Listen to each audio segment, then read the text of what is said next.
안녕하십니까. YTN 라디오 출발 새 아침 황보선입니다. 오늘도 슬기로운 소식들 전달해드리겠습니다. 먼저 여의도 중계석 시간엔 홍익표 더불어민주당 의원, 조혜진 국민의힘 의원과 함께 한 주간 뜨거웠던 정치권 이슈 짚어보고요. 3부에서는 코로나19로 타격을 받은 일자리 문제, 대책은 있는지 고용노동부 입장 들어봅니다. 한 주간 뜨거운 이슈를 총정리해주는 시간 한이슈 주주총회에서는 문재인 대통령의 간호사 노고 치하글이 격려인지 편가르기인지 논란이 일고 있죠. 이 논란 살펴보겠습니다. 또 김대호 기자가 준비한 연예 소식까지 들어보겠습니다. 2020년 9월 4일 금요일 YTN 라디오 출발 새 아침 힘차게 출발합니다. 네, 꽃기어 뉴스 박철민 뉴스캐스터 함께합니다. 안녕하십니까? 안녕하세요, 박철민입니다. 자, 코로나19 신규 확진자가 지금 어떻게 나왔습니까? 195명, 어제 0시 기준이고요. 예. 지역 발생이 188명, 해외 유입이 7명입니다. 신규 확진자 수가 200명 아래로 내려온 게 지난달 17일 이후 17일 만입니다. 예. 지역별로는 서울 69명, 경기 64명, 인천 15명으로 수도권이 가장 많은데요. 148명을 기록했고요.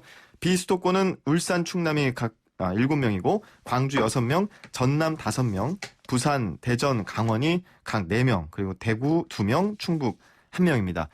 200명 아래로 떨어졌다고 안심할 수 있는 상황은 아닙니다. 탁구장이나 헬스장, 아파트, 직장, 요양원 등에서 일상 곳곳에 산발적인 집단 감염이 이어지고 있기 때문인데요. 언제 어디서든 확진자가 급증할 수 있는 불안한 상황이라는 점 잊지 않으셔야겠습니다. 네, 특히 증상이 심각한 그 위중 환자 그리고 중증 환자도 급증했죠. 몇 그렇습니다. 명입니까? 예, 150명을 넘었는데요. 예. 위중 중증 환자 하루 새에 31명이 늘었습니다. 예. 154명이 됐고요.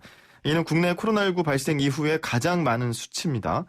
방역당국이 8월 말에서 9월 초까지 예상 수치로 최대 134명까지 봤는데 이 예측을 뛰어넘었고요.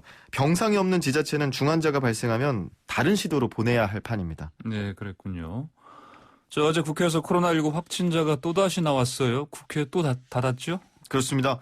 방역을 끝내고 다시 문을 열었는데 그 연지 나흘 만에 네. 지금 다시 또 닫았습니다. 네. 본관 2층 국민의힘 정책위의장실 당직자 한 명이 확진 판정을 받은 건데요. 예. 그제 오후에 이분이 검사를 받았고 어제 출근하지 않았는데 어제 점심쯤 확진으로 결과가 나왔습니다. 네. 본관 1, 2층 그리고 소통관 1층이 폐쇄됐고 긴급 방역이 실시됐습니다.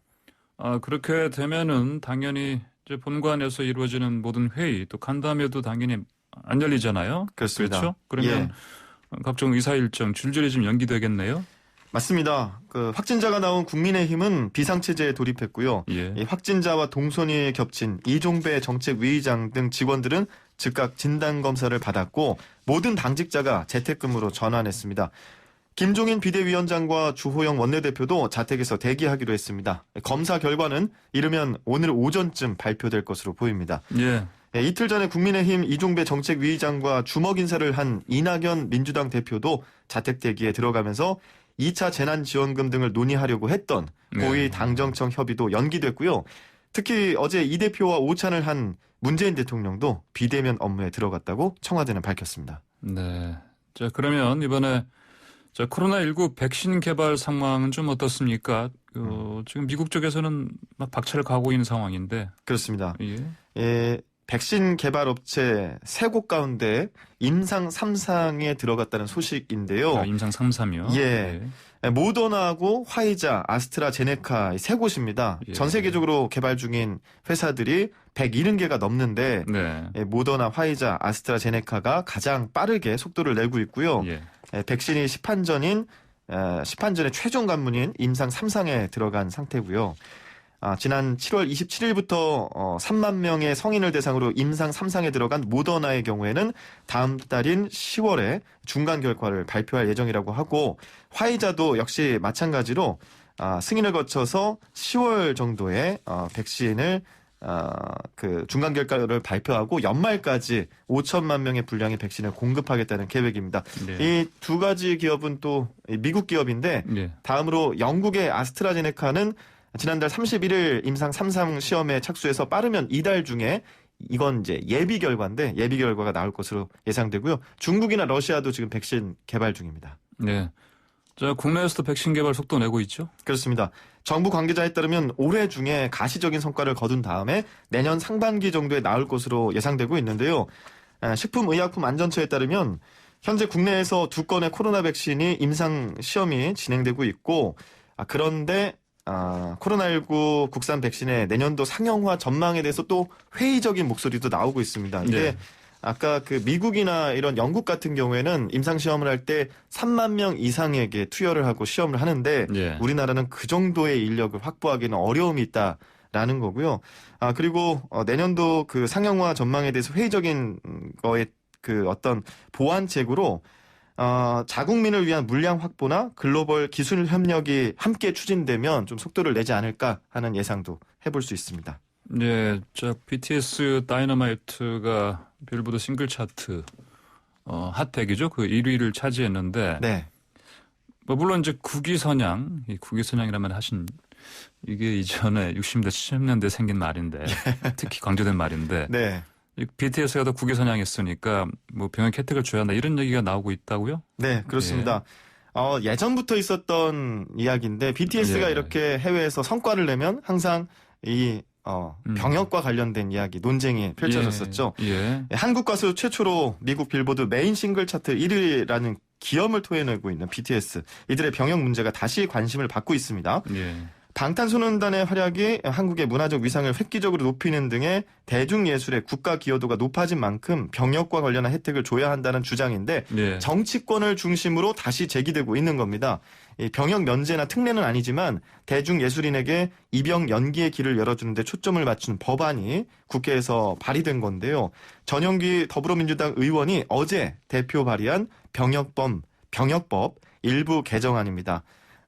이렇게 국위선양으로 인정돼서 문화체육관광부 장관이 추천한 대중문화예술인의 병역을 연기할 수 있도록 하는 연기자라면 이게 연기를 할 수 있다라는 건데 이를 통해서 만 30세까지 연기한다는 내용입니다. 뭐 그러면 형평성 문제가 나오지 않겠어요? 네, 예. 그렇습니다. 다른 분야와. 예. 지금 이제 이런 논란이 사실은 그 올림픽과 또 자꾸 연관이 되는데요. 무소속 윤상현 의원도 여기에 이제 가세를 했습니다. BTS의 국위선양 기여도가 올림픽 축구 4분 출전보다 못한 것일까요? 라면서 문제를 제기한 건데 SNS에 글을 올렸습니다. 2014년 런던 올림픽에서 남자 축구가 동메달을 땄는데 이때 4분 출전으로 병역 면제를 받은 축구 선수도 있다라는 거죠. 네. 현행법상의 예술, 체육 분야의 특기를 가진 사람으로서 병무청장이 정하는 국내외 예술 경연대회나 올림픽, 아시안게임 등에서 1위에서 3위로 입상한 사람은 병역 특례를 받는데 이에 반해서 대중문화예술인들은 이 혜택을 받지 못해서 형평성 지적이 나오고 있는 거죠. 그러면 이제 방탄소년단 입대 시기가 뭐 당연히 가까워지고 있죠? 네, 현행법상 만 28세까지는 군대에 가야 합니다. 예외 조항이 있기는 한데 현재 방탄소년단의 맏형인 진 같은 경우에는 1992년 12월 4일생입니다. 생일이 지나지 않아서 현재는 만 27세지만 예. 생일이 지나면 만 28세가 되겠죠. 그런데 초과 석사학위 과정 진학자 같은 경우에는 네. 최대 29세까지 연기를 할 수 있습니다. 그래서 법정 입영 연기가 이들은 가능합니다. 왜냐하면 진 같은 경우에는 그 대학원을 다니고 있고요. 네. 이 방탄소년단 멤버들 가운데 막내인 정국을 제외하고는 다 대학원에 다니고 있습니다. 따라서 진은 2021년 말일까지 입영 연기가 가능할 것으로 소속사 측은 판단하고 있고요. 또 이 방탄소년단이 병역에 대해서 예전에 했던 얘기들을 좀 모아보면 이런 말을 했습니다. 우리는 언젠가 국가의 부름을 받으면 달려가 최선을 다할 준비가 돼 있다. 또 네. 병역은 당연한 의무라고 생각한다라고 입장을 그동안 밝혀왔기 때문에 이 부분에 대해서는 지킬 거라고 생각이 듭니다. 저 박신란 캐스터가 요즘 코로나19 때문에 워낙 방역하다 보니까 예. 또 병역이 방역으로 또 읽혔던 죄송합니다. 그건 주장할 건 없고요. 네. 충분히 이해갑니다. 네. 박신란 캐스터도 군대 예, 저는 현역으로 2013년 만기 전역했습니다. 그래요. 그러면 저 이렇게 아무리 국위선양했다고 하지만 군대 이렇게 면제해 주는 거 BTS면 충분히 가능하다고 봅니다. 그래요? 알겠습니다. 충분히 그럴만 하고요. 네. 오랫동안 대중의 사랑을 받아야 된다고 또 저는 개인적으로 그래요? 생각하고 있습니다. 근데 이제 본인들이 직접 자기들 스스로 병역 당연한 의무다 가겠다 했는데 굳이 지금 이런 뭐랄까요 이제 법적으로 뭔가 네. 이렇게 혜택을 주는 예, 그런 움직임. 아무래도 정치권에서는 먼저 예. 이런 걸 나서서 예, 예. 또 표심을 잡을 필요도 있다고 생각이 들기도 그러니까 합니다. 사실 예. 그런 부분 때문에 좀. 자, 마지막 소식은 어제 아찔했던 순간이 있었네요. 네. 어제 태풍이 우리나라를 핥고 지나갔는데 네. 인명 피해도 있었고요. 시설 피해도 잇따랐는데요. 어제 출근 시간이 오전 7시 반. 이맘때 시간이었던 것 같습니다. 강원도 평창의 다리가 무너졌습니다. 네. 자칫 대형 사고가 날 뻔했는데 이 지역 주민이 차량 진입을 막으면서 사고를 예방할 수 있었습니다. 네, 그 영상 저도 봤는데요. 예. 저희 YTN 저 리포트로 나갔었고. 맞습니다. 네, 아찔하더라 보니까. 네. 자, 이분 그러면 동네 영웅이 됐겠네요? 맞습니다. 이 무너진 다리는 강원도 평창군의 길이 150m 송정교인데요. 예. 다리를 막은 주민 인근에 사는 박광진 씨입니다. 네. 이 박광진 씨는 교각 상판이 휘는 것을 처음 보고 군청이며 마을 이장이며 여기저기 연락하다가 직접 다리 앞을 막았는데요. 예. 이분 아내분은 119에 신고를 했고 이분은 한쪽 방향에서 양방향으로 수신호를 하면서 통행을 막았는데 CCTV 보신 분들 아시겠지만 다리가 무너지기 직전에 한 차량이 거의 이제 무너지기 직전 그 앞에까지 네네. 진입을 했거든요. 예. 들어섰다가 박 씨의 수신호를 보고 후진을 했는데 조금 네. 있다가 다리가 무너졌습니다. 네. 예, 극적으로 인명피해를 막을 수 있었던 거죠. 예, 많은 분의 목숨을 살리신 분으로 봐도 되겠네요. 네. 예. 자, 오늘 꼭기어 뉴스 브리핑 잘 들었습니다. 감사합니다. 고맙습니다. 네, 지금까지 박철민 뉴스캐스터였습니다. 네, 한국 정치를 풀어내는 토론사이다. 여의도 중계석 시간입니다. 여의도 정치 상황을 누구보다 명쾌하게 풀어주실 두 분 함께 하십니다. 더불어민주당의 홍익표 의원 나오셨습니다. 안녕하십니까? 네, 반갑습니다. 네, 국민의힘 조혜진 의원 함께 하십니다. 예, 어서 반갑습니다. 오십시오. 조혜진입니다. 네, 어서 오십시오. 저, 당 이름 지금 바뀐 지 이틀. 예. 예, 국민의힘, 익숙해지는데 시간이 좀, 저도 좀 걸릴 것 같습니다. 예. 조 의원님 어떠십니까? 예. 느낌이 좋네요. 느낌 좋습니까? 국민의힘 조혜진 그러니까 제가 네. 굉장히 네. 아주 큰 사람 된 듯한 느낌이 들어요. 아, 예, 그러니까요. 예, 홍 의원님 어떠십니까? 발음하시기 괜찮죠? 아직까지는 좀 생소해서. 예. 근데 그 당명은 결국은 네네. 오래 쓰면서 네네. 이게 그 대중들에게 인식되면 또 금방 또 익숙해지고 하더라고요. 네네. 예. 홍 의원님, 조 의원님 부르실 때 덕담 차원에서 매번 국민의힘 조 의원님 이렇게 부르시면 예. 자, 국민의힘 당직자가 근데 확정 판정을 좀 받았습니다. 그래서 국민의힘 지도부는 물론이고 이낙연 대표까지는 자가 격리 들어갔는데 두 분 어떻게 괜찮으시겠습니까? 예, 저는 격리는 안 됐지만은 예, 괜찮지는 않습니다. 예. 진짜 이게 일파만파라는 네. 말이 그대로 실감이 되는데 네. 저희 당의 정책위 의장실의 행정비서가 네. 확진 났는데 네. 그게 일파만파가 돼서 우리 당의 지도부 예. 심지어 민주당 지도부까지 예. 격리를 초래하는 그런 상황이 됐고 저희도 어제 오전에 예결위 결산 심사를 하고 예. 오후 회의 시작하기 직전에 이게 터지는 바람에 오후 회의 취소되고 예. 오늘 심사도 취소되고 월요일 때 하기도 했는데 월요일에 또 본회의 그 교수단체 대표 연설도 네. 있는데 예. 저희 결산 심사 포함해 가지고 이게 정상적으로 될는지 네. 현재까지는 그렇게 국회 사무소에 추진하고 있는 것 같은데 예. 그런 것도 걱정되고 아까 홍 의원님하고도 말씀 잠깐 있었지만은 이 정기국회 중에 이런 일이 한 두 차례라도 생기면 예. 찾으러 오거든요. 네. 그런 게 좀 걱정입니다. 예. 네. 그리고 지금 말씀하신 대로 정기국회 때 만약 한두 번이라도 있으면 네네. 국정감사도 그렇고 또 예산심사도 그렇고 다 중단되면 상당히 우려되고요. 결국은 이 코로나19가 갖는 병이 한 개인이 피해자가 되면서 바로 동시에 가해자가 되는 아주 좀 가혹한 병인 것 같아요. 그런 차원에서 더더욱 우리 사회에서 이 병에 대한 어떤 투명성 높이는 거하고 또 사회적 연대도 필요한 것 같아요. 그러니까 감염됐다고 해서 또 너무 또 뭔가 이렇게 그분에 대해서 멀리하고 이런 분위기가 더 이 질병을 은폐시킬 수 있기 때문에 어쩌면 우리 일상에 이제는 안고 살아야 될 질병 중에 하나처럼 판단하고 우리가 함께 가야 될 상황이 아닌가 생각됩니다. 네, 여의도 중계석 본격적인 순서 들어가겠습니다. 이번 주를 뜨겁게 달군 정치권 이슈 만나보겠습니다. 문재인 대통령의 간호사 격려 메시지가 논란이 되고 있는데 자, 의사들이 떠난 의료 현장을 묵묵히 지키고 있는 간호사분들을 위로해야 한다라는 내용이었는데 자, 뭐 격려 물론 이제 격려인데 이게 이제 편가르기다 이런 또 비판들이 좀 있습니다. 어떻게 보셨습니까? 근데 그 젊은 간호사회에서도 예. 격려는 고맙지만 하고 이제 약간 이제 비판적인 성명을 내놓은 걸 보면은 당사자들도 순수하게 이렇게 격려만으로 느끼지 않는 부분이 있는 것 같고 네. 또 저희 같이 이제 저 관찰자 입장에서 보면은 격려만으로 보기에는 좀 이렇게 편가르기 느낌이 네. 너무 좀 진하게 났어. 그게 좀 굉장히 아쉽습니다. 네.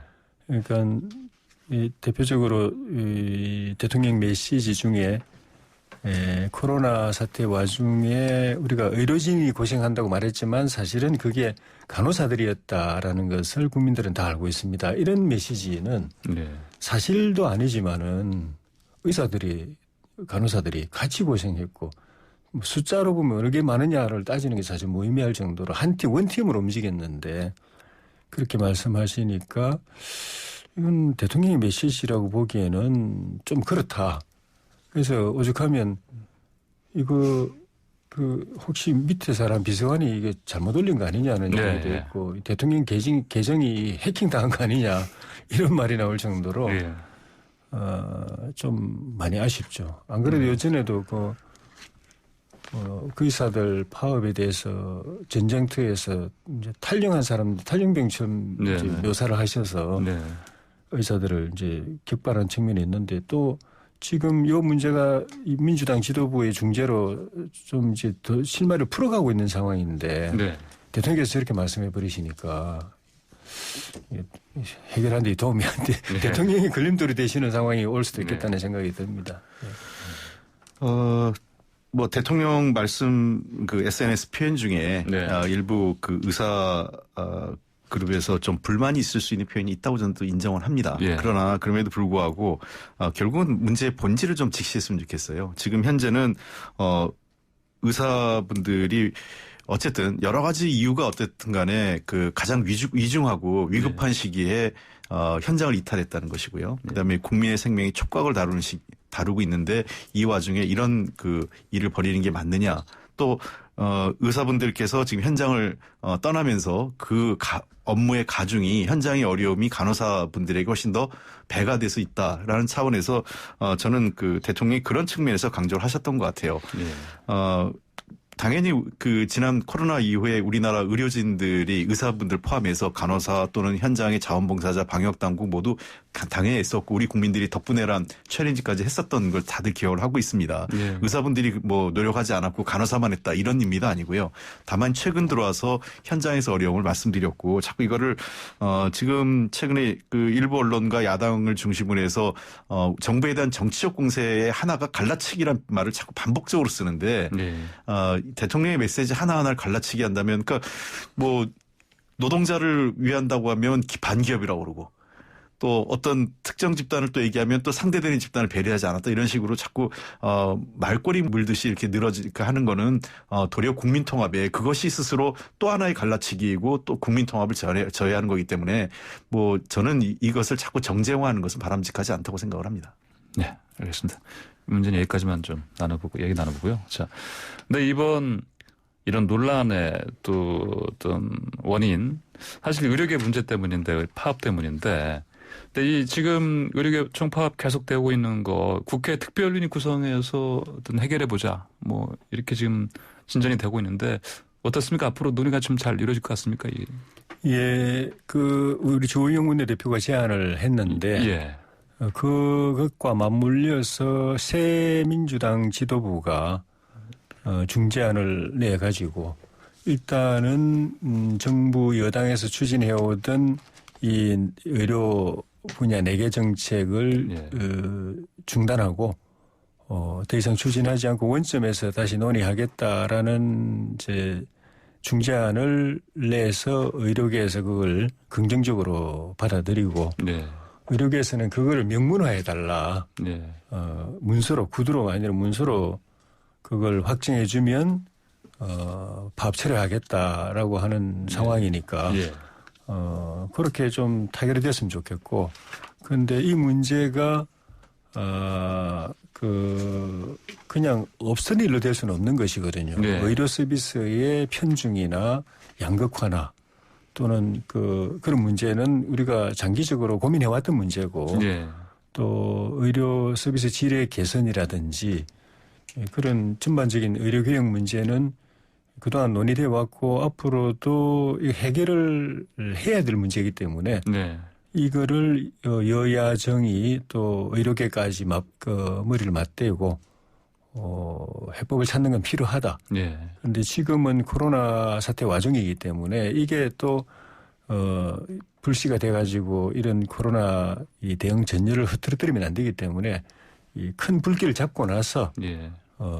여야정과 의료계가 마주 앉아가지고 이 구조적인 문제 해결책을 찾아보자 하는 그런 취지인 것 같고 그렇게 돼야 맞다고 봅니다. 예. 홍 교수 어떻게 보십니까? 네, 뭐 일단 국회로 공이 넘어왔기 때문에 예. 국회 차원에서 그 의사 측과 대화를 통해서 문제를 푸는 것이 기본이다 이렇게 생각을 하고요. 다만 네. 어쨌든 빠른 시일 내에 현장에 좀 복귀했으면 좋겠습니다. 아직까지 그 의사협회에서 현장 복귀에 대한 입장을 좀 주저하고 있는데 예. 저는 이유야를 막론하고 그 정치인도 마찬가지지만 정당 입장도 그렇고 우리도 뭐 여러 가지 생각이 있겠지만 다른 걸 떠나서 코로나로 어려움을 겪고 있는 국민의 생명과 안전이 가장 시급하기 때문에 여러 가지 양보하고 원점에서 얘기하는 거라면 마찬가지로 의사협회도 본인들의 여러 가지 그 생각도 있고 이해관계가 있겠지만 현장에 복귀하는 것이 우선이라고 생각을 합니다. 그러니까 아울러서 지금 조혜진 의원님도 잘 지적을 하셨는데요. 결국 이 문제의 본질은 의료 공공성 확대 문제하고 지역 불균형 문제라고 생각을 합니다. 이 문제에 대해서 이제는 좀 근본적인 대안을 내야 될 때가 아닌가 생각을 해요. 우리나라에서 의료 공공성 확대를 위해서 이번에 저희가 그 의사 정원도 좀 늘리고 네. 또 지역에 의사를 보내고 하는 문제를 좀 도입을 했는데 아마 의료계에는 그것만 갖고는 안 된다라는 얘기인데 네. 저는 충분히 인정을 합니다. 과거 진주의료원 폐쇄 같은 문제도 있었을 때 사실은 아쉬운 게 그 당시에 의료계에서 어떠한 목소리도 안 나왔었어요. 예. 그러니까 저는 이런 공공의료 확대와 관련돼 가지고 도리어 그 진주의료원 같은 것을 수익이 없다고 폐쇄하는 게 아니라 이 주민의 공공성, 그 의료의 공공성 차원에서 보다 그 좋은 장비, 그 다음에 국민들께서 어느 지역에서든 이런 공공의료를 접할 수 있는 서비스를 질적으로 개선하는 문제에 대해서 국가적 투자를 늘리는 문제에 대해서 의료계가 좀 대안을 내고 정치권에서 이를 받아야 될 시기가 아닌가 생각을 합니다. 예.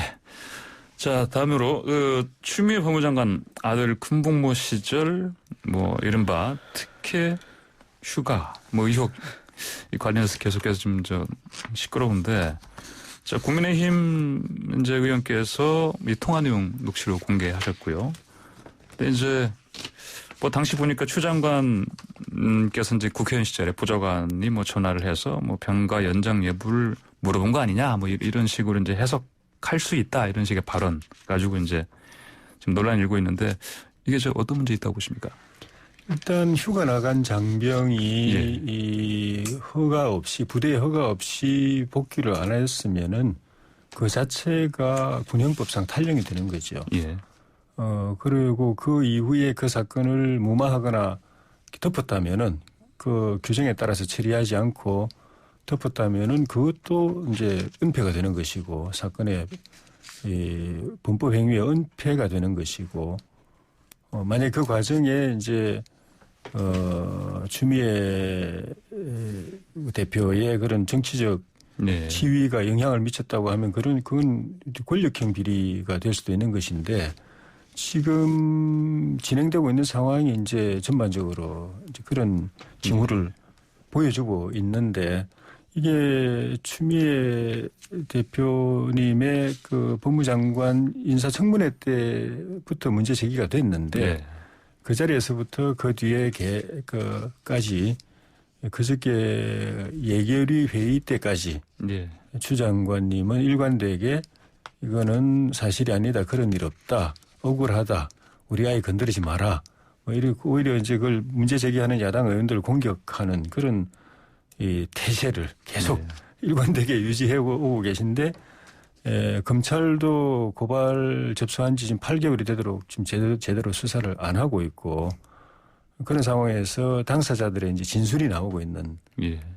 상황이기 때문에 이건 검찰이 빨리 사실 규명을 해주는 게 제일 좋은데 지금 이번에 이성윤 검찰 체제로 바뀐 이 검찰에서는 사실 이 기대하기가 쉽지 않은 것 같기도 하고 그래서 우리 당에서는 빨리 특검하자 하고 이제 제안을 하고 있는데 검찰이 대체로 내용 파악했으리라고 봅니다. 근데 지금 검찰이 8개월이 되도록 이걸 갖다가 붙잡고 있는 거는 역설적으로 예.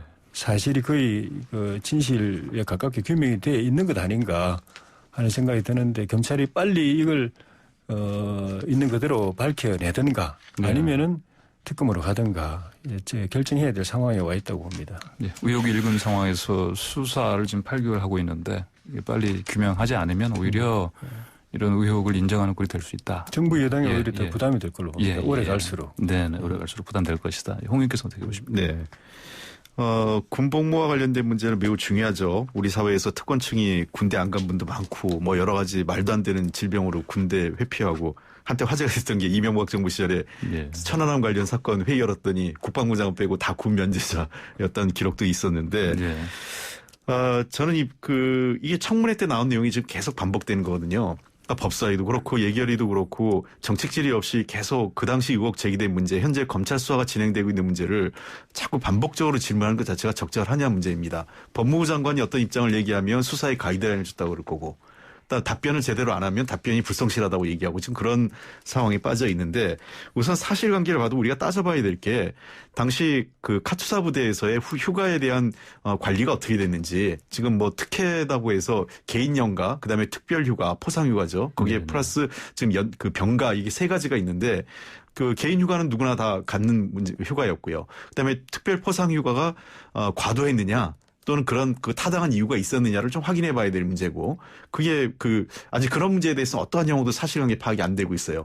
그다음에 마지막으로 지금 굳이 문제가 되는 게 병가가 그 일부 병가에 근거가 없다 지금 얘기를 하는데 이미 그 당시 지원대장을 했던 그 지금 모 중령은 예. 언론 인터뷰에서 전혀 문제가 없었다. 내가 그걸 승인을 했다라고 얘기를 하고 있어요. 예. 다만 병가 기록이 명령제 남지 않은 것은 그것은 그 행정적 착오였고 이미 본인이 그걸 인지하고 승인을 해줬다는 겁니다.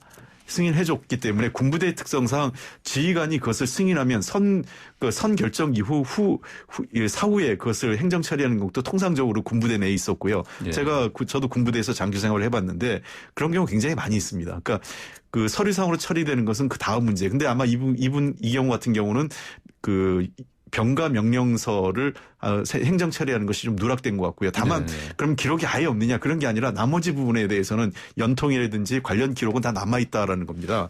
그래서 저는 현재 그 변호인단도 그렇고 검찰에서 수사 중이니까 검찰 수사 결과 보면서 저는 법무부 장관이 책임질 부분이 있으면 책임을 지면 되는 거고요. 그렇지 않으면 저는 조금 더 검찰 수사를 지켜보고 결과에 따라서 나오는 거죠. 지금 8개월째 수사 안 되고 검찰이 우리 그 여당 눈치 본다 그러는데 지금 검찰총장이 직접 수사 지휘하고 있잖아요. 언제 우리 당 눈치를 보겠습니까? 검찰이 그 대통령과 민주당 눈치를 본 적이 있나요? 저는 반문하고 싶습니다. 정말.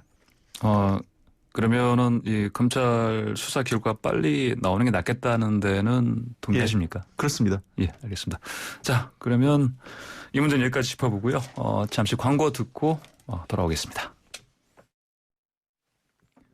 네, YTN 라디오 출발새 아침 1부 순서는 여기서 마치고요. 잠시 후 2부로 돌아오겠습니다. 예, 그렇겠습니다. 네. 자, 2부 시작합니다. 자, 여도 중계석 더불어민주당 홍익표 의원, 국민의힘 조혜진 의원과 함께하고 있습니다. 자, 이번에는요, 김종인 국민의힘 비상대책위원장이 취임 100일을 어제 맞았는데, 자, 두 분은 이분의 100일 어떻게 평가하십니까? 저는 그 비대위 체제 자체를 반대했고, 예. 우리 의원들과 당원들이 스스로 쇄신하고 개혁하면서 자강해야 된다고 강하게 주장했던 네. 입장이었는데 비대위 100일을 맞는 이 시점에서 보면은 비대위 없이 그냥 출범했을 그 경우하고 비교했을 때 예. 괜찮다. 성과가 괜찮다. 예. 우리 당으로서는 이 비대위 배기를 통해서 희망의 모멘텀이 마련됐다. 네. 그런 생각이 들어요. 희망의 모멘텀. 예, 그전에는 사실 바닥을 헤맸거든요. 희망이 없었거든요. 예. 저 스스로도 우리 당이 좀비 같다는 표현을 했을 정도니까. 네. 근데 그때 비하면 이제는 기운을 차리고 네. 분발하고 의욕을 가지고 우리도 한번 해볼 만하다. 네. 열심히 하면 좋은 날을 맞을 수도 있겠다 네. 하는 그런 희망과 자신감을 가진 것이 이 성과라고 봅니다. 네. 예. 희망의 모멘텀을 마련했다. 구체적으로는 이제 간단히. 지지율도 예. 꽤 많이 이제 예. 반등이 됐고 예. 의원님들 다 열심히 하고 계시고 예. 또 우리 당을 또 국민들이 또 새롭게 바라봐주고 계시고 하는 그런 예. 것들이 변화라고 생각합니다. 이름도 바꾸고요. 국민의힘으로. 네. 예. 이름 바꾸는 건 저는 별로 좋아하진 않는데 그래서 예. 바꿨으니까 예. 걸맞게 잘해야 예. 되겠죠. 네. 홍님께서 어떻게 평가하십니까? 네, 뭐 김종인 대표는 뭐 비대위원장께서는 한때 우리 당에서도 계셨던 분이기 때문에 그 일하시는 스타일에 대해서 저희들도 어느 정도 좀 익숙한데요.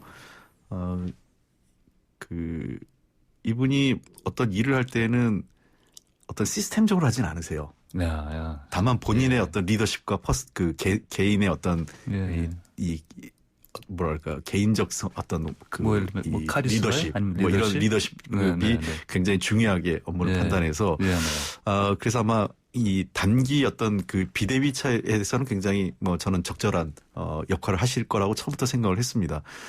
두 번째는 아마 그 당시 미래통합당 지금 이제 국민의힘이지만요. 미래통합당이 4월 총선에 지고 나서 누가 되더라도 안에서 뭐 과거에 이제 그 세력 간의 또 이합 집산이나 또는 뭐 내부 논쟁이 있었을 텐데 이분이 그런 부분에서는 자유로웠지 않습니까? 예. 그러다 보니까 그 인사라든지 또는 당에서 어떤 판단하는 거에 대해서 나름 객관적으로 보였던 것 같아요. 그 객관적 공정성 이 문제가 당내 반발 일단은 내부에서 막 시끄러운 걸 좀 잠재웠던 그게 좀 의미가 있었던 것 같고 그리고 세 번째는 어쨌든 그 변화가 안에서의 문제가 아니라 외연화돼서 밖으로 미래통합당이 그래도 그 좀 바뀌고 있구나.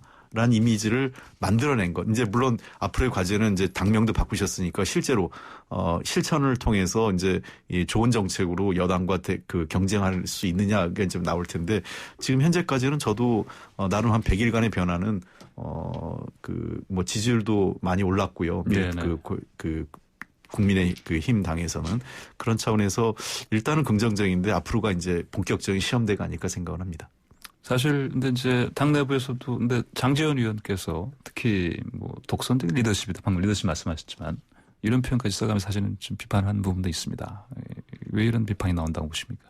그 방금 예, 홍표 예. 의원님 말씀하신 그 시스템적으로 일하는 거하고 네. 조금 거리가 있다라는 거하고 일맥상통하는 당내 비판인 것 같아요. 네.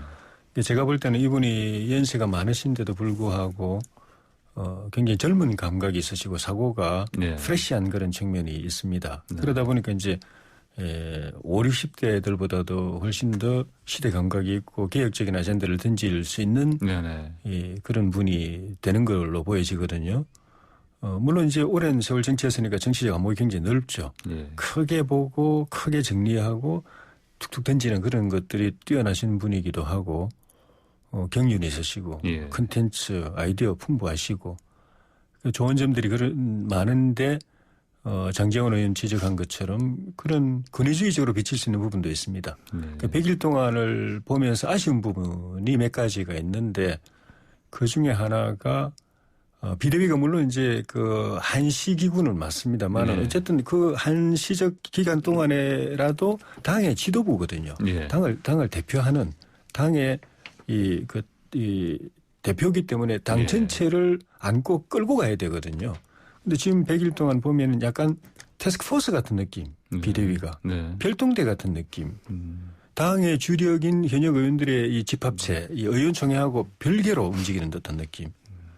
대표적으로 역대 당대표나 비대위원장들은 본인이 원외라도 현역 의원이 아니라도 원내총회 의원총회 꼭 참석했습니다. 네. 거기서 주요 당무가 토의가 되고 결정되기 때문에 그래서 의원들 이야기도 듣고 의원들의 질문에 답변도 하고 당의 방침에 대해서 서로 소통하고 공유하고 네.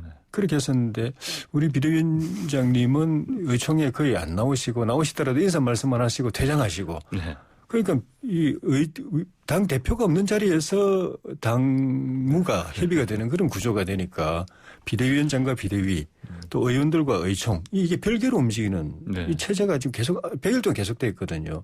이러면은 그리고 비대위원장 이제 뚜렷이 부각이 돼 있는데 비대위원이 당의 최고위원인데 비대위원들은 누가 계신지 무슨 일을 하는지 부각이 전혀 안 되는 존재감이 안 나타나는 그런 체제가 되어버렸고 그래서 이거는 정상적인 체제가 아니거든요. 민주적이지도 않고 네. 당의 당력을 통합시키지도 못하는 거고 그래서 100일 지난 이후의 시점에서는 네. 이 부분에 대한 개선이 있어야 될 것 같아요. 네. 당과 같이 호흡하면서 공유하면서 같이 움직이고 그래 당력을 이 개혁과 쇄신 쪽으로 또 그 수권적 능력을 키우는 쪽으로 이렇게 집결시킬 수 있는 리더십을 네.